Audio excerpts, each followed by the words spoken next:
Hello friends, very good morning to all of you. स्वागत है आप सभी का आपके अपने यूट्यूब चैनल लर्निंग नीट पर। और जैसा कि आपको पता है कि डेली सुबह 10 बजे की आपकी जो क्लास होती है वो होती है लैंग्वेज क्लास। हमारा टारगेट जो है वो सुपर टेट है, लेकिन सुपर टेट के पहले आने वाले जितने भी आपके एग्जाम है जैसे कि यूपी टेट, ये सब जो आपको क्वालिफाई करना है उसमें भी लैंग्वेज कंपलसरी होती है। 2 लैंग्वेज वहाँ पर आपको चूज़ करना पड़ता है। सुपर टेट में तीनों लैंग्वेज बराबर ज़रूरी हैं। इस वजह से इस प्रैक्टिस सेट में हम तीनों भाषाओं को साथ में देखते हैं। तो चलिए स्टार्ट करेंगे सेशन बिना टाइम वेस्ट किए। जितने भी लोग जुड़ चुके हैं रिप्लाई करने के लिए रेडी हो जाइए, स्टार्ट करते हैं। तो आज का जो पहला प्रश्न है वो है हिंदी से, निम्नलिखित में से कौन सर्वनाम का भेद नहीं है? निजवाचक, प्रश्नवाचक, गुणवाचक या फिर पुरुषवाचक? अच्छा प्रश्न है। तो यहाँ पे जो सही उत्तर होता है वो होता है आपका ऑप्शन नंबर सी, गुणवाचक। ये जो है सर्वनाम का भेद नहीं है। बाकी निजवाचक सर्वनाम होते हैं, प्रश्नवाचक भी होते हैं, पुरुषवाचक भी होते हैं। तूती बोलना मुहावरे का सही अर्थ क्या है? रौब झाड़ना, रौब होना, क्या लिखा हुआ है, प्यार होना, झगड़ा होना, संगीत बजना। तो यहाँ पे बिल्कुल सही होता है आपका उत्तर ऑप्शन नंबर है, रौब होना। किसी का बहुत रौब होना है ना, वो तूती बोलना कहते हैं उनकी तो पूरे गांव में तूती बोलती है, ऐसा समथिंग करके डायलॉग्स वगैरह हमें सुनने को मिल जाते हैं स्पेशली फिल्मों में। खैर, तो चलिए देखेंगे नेक्स्ट। राखनहार, राखनहार में प्रत्यय बताइए। हार, ई, अक, आक। ये आसान प्रश्न। उत्तर सही होता है इस प्रश्न के लिए, बिल्कुल बिल्कुल सभी का सही है। ऑप्शन नंबर ए हो जाता है हार। चुनाव में कौन सा प्रत्यय प्रयुक्त हुआ है? चुनाव।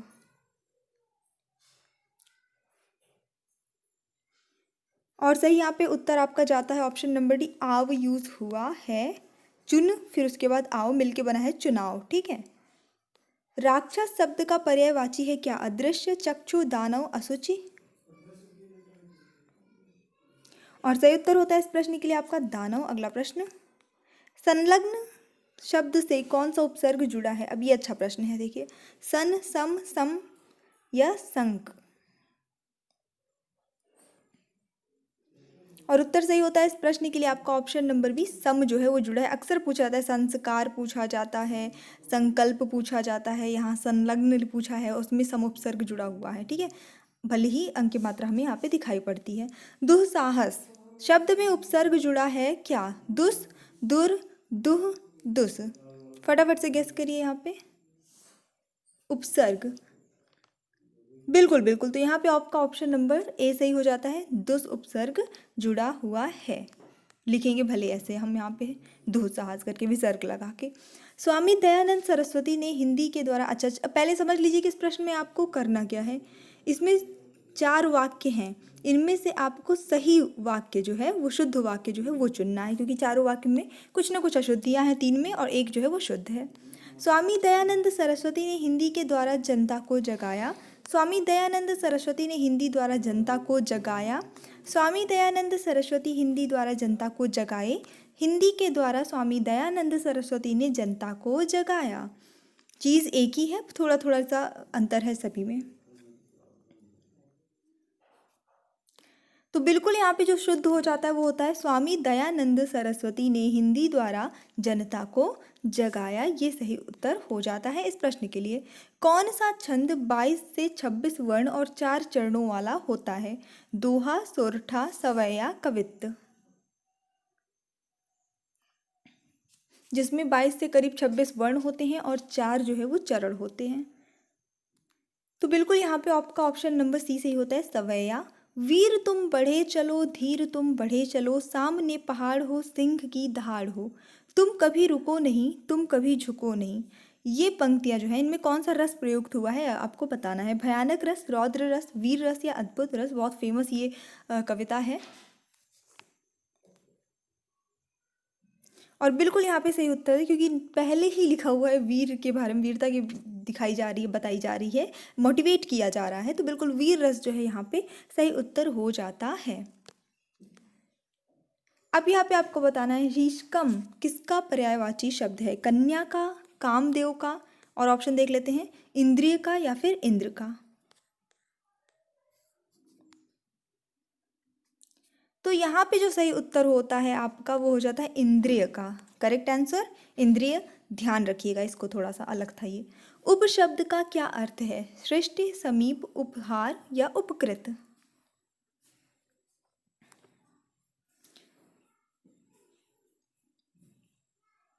तो उप का अर्थ होता है समीप, तो यहाँ पे correct answer option number B हो जाता है। चलिए देखेंगे अगला प्रश्न। प्रत्येक गण के विशेष चिन्ह को क्या कहते हैं? सभी गणों के अपने कुछ चिन्ह होते हैं, वो क्या कहलाते हैं? धातु, प्रकृति, लकार या विकिरण?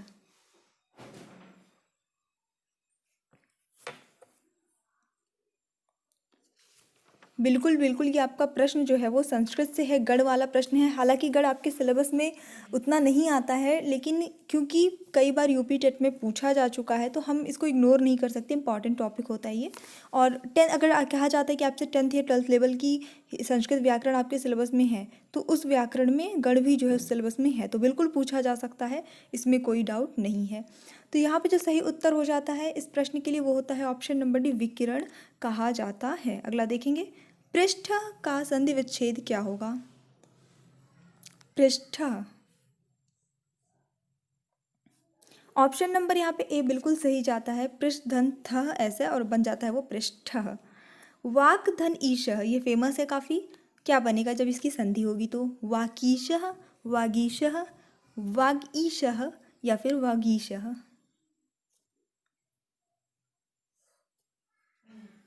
और यहाँ पे सही उत्तर होता है वागीशा, बिल्कुल सही हो जाता है। का जो है आपका वो उसके स्थान पे ग हो जाता है, तीसरा वर्ण हो जाता है। और कौन सी संधि है मैंने व्याख्या भी कर दी है, तो फटाफट से बता दीजिए कमेंट करके। उच्चारण काल को कहा जाता है क्या? मात्रा, प्लुत, संध्य, विकिरण? तो उच्चारण काल को मात्रा कहते हैं, बाकी विकिरण किसे कहते हैं वो तो अभी हम लोगों ने ऊपर देख ही लिया है। अहोरात्र में कौन सा समास है? द्विगु, अव्ययी भाव, द्वंद्व या फिर तत्पुरुष?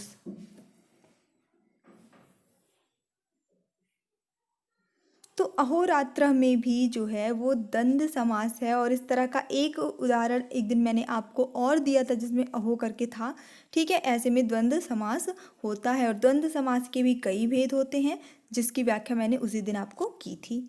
अगर आप डेली क्लास अटेंड करते हैं तो आपसे आने वाले सभी क्लासेस के क्वेश्चंस बनते जाएंगे धीरे धीरे।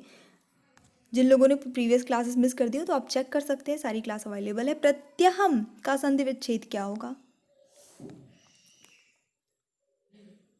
तो प्रत्यहम हो जाएगा आपका प्रतिधन अहम, बिल्कुल सही उत्तर। हेम घटह में समास है कौन सा? षष्ठी, तत्पुरुष, कर्मधारय, द्वंद्व या बहुब्रीहि?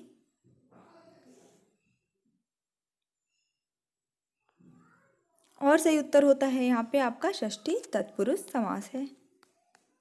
उपमा, पद लालित्य तथा अर्थ गौरव, तीनों के लिए कौन प्रसिद्ध है? बहुत ही अच्छा ये प्रश्न है, अक्सर हिंदी आपका संस्कृत साहित्य के अंतर्गत ये पूछा जाता है। माघ, भारवी, दंडी, कालिदास? अगेन मैं रिपीट कर दूं, साहित्य वाला पोर्शन आपके यूपी टेट का सिलेबस है, और सुपर टेट में ये सिलेबस के अंतर्गत तो नहीं आता है, लेकिन क्योंकि आपको पता है पेपर बनाने का जो सिस्टम चल रहा है पिछले 2 एग्ज़ाम से, उसको ध्यान में रखते हुए छोटी छोटी ये बेसिक चीज़ें जो है वो हमें पढ़ते ही चलना है।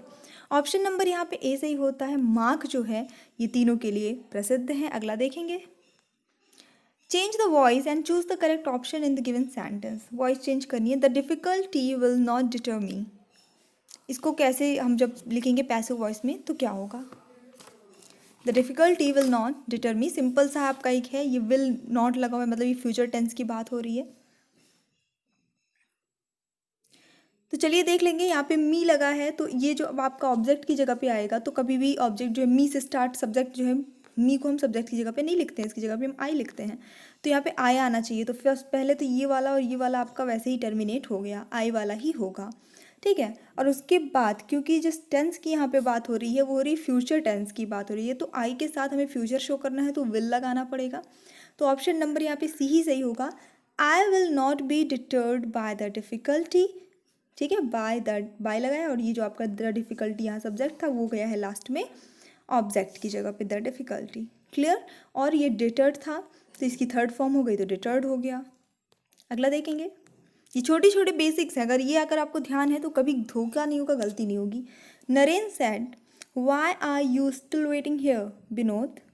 तो यहाँ पे नरेन ने कहा, विनोद से कहा है कि विनोद तुम अभी तक यहाँ पे क्यों वेट कर रहे हो, है ना। क्यों इंतज़ार कर रहे हो। इसको आपको इनडायरेक्ट नरेशन में चेंज करना है।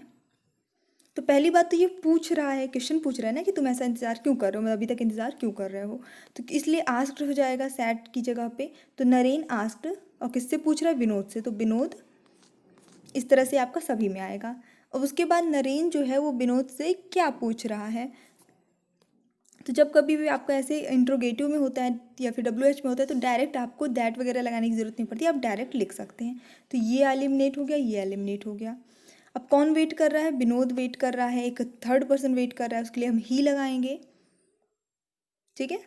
उसके बाद वॉज क्यों लगाएंगे, क्योंकि पास्ट टेंस की बात है, तो यहाँ पे आर जो है वो चेंज हो जाएगा वॉज में, स्टिल वेटिंग, और हियर चेंज हो जाता है हमेशा देयर में, तो हियर चेंज हो जाएगा देयर में।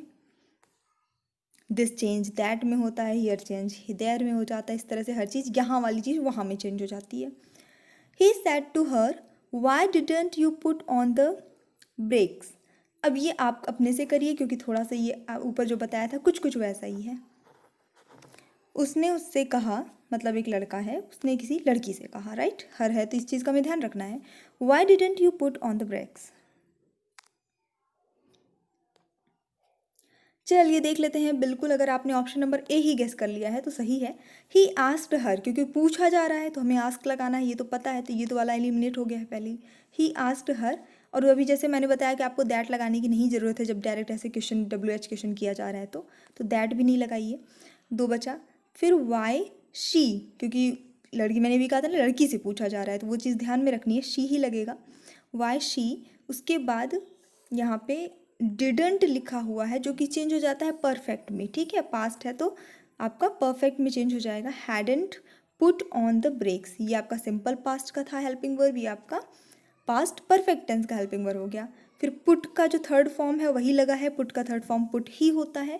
On the brakes as it is लिख दिया गया, उसमें कोई चेंज नहीं किया गया है। Find the correctly spelled word believe की सही स्पेलिंग। बिल्कुल बिल्कुल, तो उत्तर आपका यहाँ पे सही हो जाता है ऑप्शन नंबर सी। जितने भी लोगों ने गेस किया है बिलीव, BELIEVE, ये इसकी करेक्ट स्पेलिंग हो जाती है, ठीक है। बिलीव मतलब होता है कि विश्वास। फ्री समबडी फ्रॉम ब्लेम और guilt, one word substitute, all right. तो यहाँ पे वाक्यांश के लिए जो एक शब्द होता है वो आपको करना है। यहाँ पे किसी को किसी भी दोष से मुक्त कर देना, दोष मुक्त कर देना, उसके लिए एक शब्द इंग्लिश में क्या होता है। उत्तर सही होता है यहाँ पे आपका option number C, exonerate. Exonerate कहा जाता है, जिसका अर्थ होता है दोष मुक्त करना या दोष मुक्त घोषित कर देना किसी को, ठीक है। अगला देखेंगे, fill in the blank from the word given below. Okay, when he died Ramanujan blank behind 3 notebooks. तो यहाँ पे देखिए, मैंने आपको कई बार बताया कि जब कोई भी दो घटनाएं पास्ट टेंस में होती हैं, एक ही सेंटेंस में हमें उसे दर्शाना होता है, तो एक वाला आधा जो सेंटेंस का एक पार्ट जो होता है वो हम दर्शाते हैं, मतलब एक घटना जो है वो सिंपल पास्ट टेंस में दर्शाते हैं और दूसरा जो है वो पास्ट परफेक्ट में दर्शाते हैं। अब यहाँ पे देखिए आपकी व्हेन ही डाइड, यानी कि सीधे सीधे सिंपल पास्ट टेंस का यूज़ हुआ है, तो ऐसी सिचुएशन में दूसरे वाले जो पार्ट है सेंटेंस का, वहाँ पे हमें पास्ट परफेक्ट का यूज़ करना है। तो यहाँ पे पास्ट परफेक्ट का मतलब है कि हैड लगाना पड़ेगा, तो हैड लेफ्ट वाला जो ऑप्शन है वो सही होता है। When he died Ramanujan had left behind 3 notebooks, इसका मतलब है कि जब उनकी मृत्यु हुई रामानुजन अपने पीछे 3 नोटबुक्स छोड़कर गए, है ना। कहते हैं मतलब जैसे जो भी छोड़कर जाना, डायरी छोड़कर जाना, संपत्ति छोड़ के जाना, कुछ भी, तो हैड लेफ्ट यहाँ पे यूज़ होगा। Improve the sentence with the help of given option. In case of no improvement, your answer will be option number D. The dog bite him. The dog bite him. Bite him की जगह पे क्या आना चाहिए? Beat him, bit him, bitten him, और no improvement.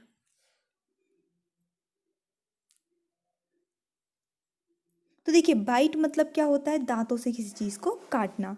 तो कुत्ते ने उसको जो है, हिम मतलब कोई भी होगा लड़का, उसको जो है काटा। लेकिन ये हम जब ऐसा बोलेंगे कि कुत्ते ने उस लड़के को काटा, तो यानी कि ये काट चुका है, पास्ट टेंस की बात हो गई है। तो इस वजह से बाइट का हमें जो सेकंड फॉर्म है वो लगाना है, जो कि होता है बिट। तो करेक्ट आंसर होगा आपका option number B, bit him, the dog bit him, ठीक है। बाइट ही बोलते हैं बहुत लोग, इसको बाइट भी प्रोनाउंस करते हैं, इट्स ओके, बट स्पेलिंग का थोड़ा सा ध्यान रखना है। Rearrange the parts of the sentence in correct order. 4 part हैं, इनको सही ऑर्डर में अरेंज करना है आगे पीछे करके कि सही एक सेंसफुल सेंटेंस निकले। In an age you are living when there are great opportunities for women. तो देखिए, सबसे पहले तो आपको सब्जेक्ट से अपना जो है सेंटेंस स्टार्ट करना सबसे सही रहता है। तो मेरे ख्याल से क्यू वाला सही होगा। You are living in an age, यानी कि आप एक ऐसे एज में, एज इन द सेंस कि एक ऐसे समय में, ठीक है, युग में, एक ऐसे युग में जी रहे हैं जहाँ पे महिलाओं के लिए बहुत ज़्यादा अवसर उपलब्ध हैं। तो यानी कि क्यू से स्टार्ट होना चाहिए, फिर पी आना चाहिए। तो सीधे सीधे एक ही ऑप्शन हमारे पास है, QPRS। You are living in an age when there are great opportunities for women।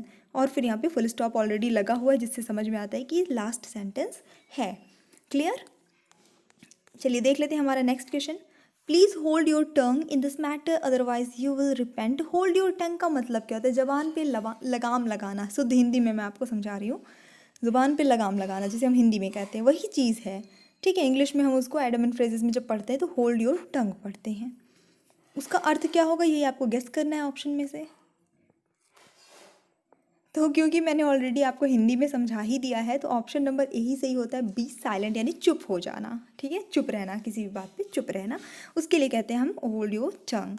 तो ये हमारा छोटा सा सेशन था और मुझे पूरी उम्मीद है कि आपके लिए हेल्पफुल रहा होगा। अगर रहा है तो प्लीज़ लाइक करिए, शेयर करिए। आप चैनल पे न्यू हैं तो सब्सक्राइब भी कर लीजिएगा। So thanks for watching, keep studying and bye bye.